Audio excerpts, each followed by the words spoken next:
You already have your image in the timeline. Go to left side of your software and click Text and drop default text onto your timeline.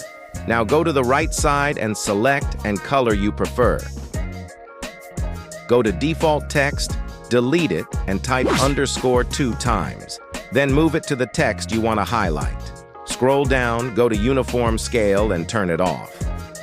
Now use width and height to work around it.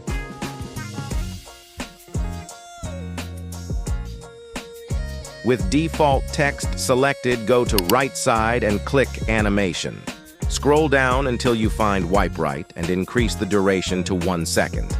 Click on text and press Command and Control-CC to copy and paste. Go 5 frames forward and press Command and Control-V to paste it. Now drag it to the second text. Repeat it to the other texts. Now select all of your text and right-click. Then select Create a Compound Clip.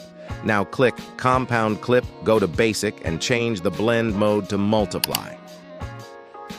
Like that, now you have your text easily highlighted.